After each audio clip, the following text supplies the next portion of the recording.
Hey everyone, welcome to Film Colossus. My name is Chris Lambert, narrative expert, and today I have my rank and review of Barbarian. And Barbarian blew me away.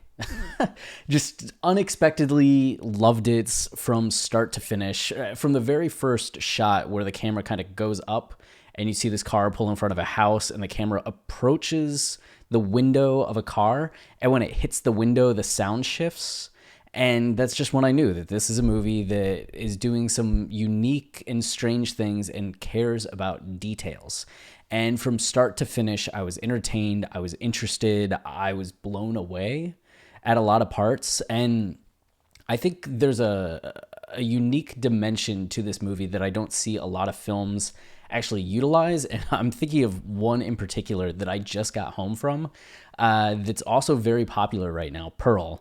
And Barbarian uses 3 chapters, pretty much. You have the initial chapter and then a switch of perspective and then another chapter as the perspective kind of switches back, or you have the dynamic between 2 characters now that are together.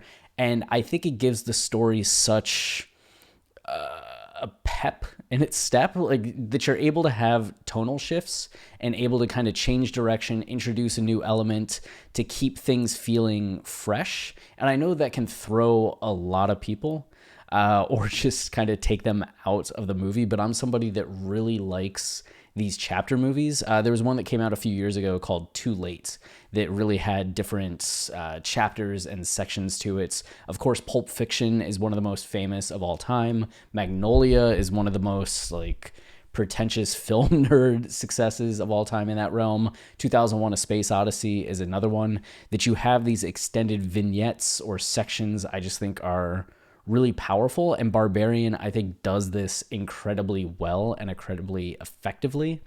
And just coming back from Pearl, that movie was so focused on Pearl that the energy, especially with how drawn out it can feel as you're expecting a lot of where that movie goes. If you've ever seen any movie in the horror genre before, you're just kind of like, I know where this is going to go. And then it does everything that you predict.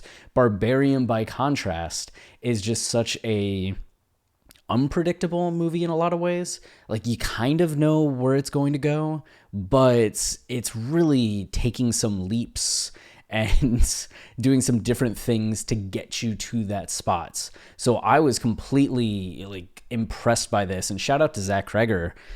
He doesn't have a huge filmography at this point as a director, right? And this was just such a statement film, I think. That it's just, I'm automatically interested in everything he's going to be doing from this moment forward. And in terms of ranking, it comes in at number 1.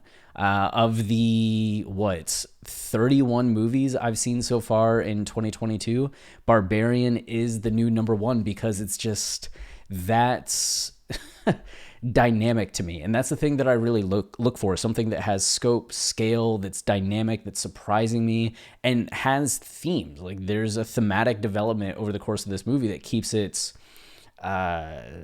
honest. It gives it like a spinal column to where everything's kind of built around this thematic statement that it's making about men, really, and these dynamics between men and women, and the way in which it explores that while still being just a great horror movie in general, but not necessarily the art horror that's been so popular with films like The Witch and Babadook and all of these A24 films, Hereditary, Midsummer.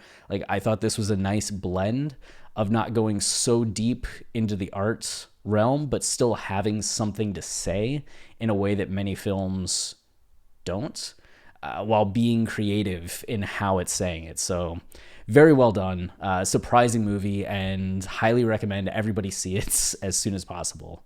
So that's it for now. Cheers.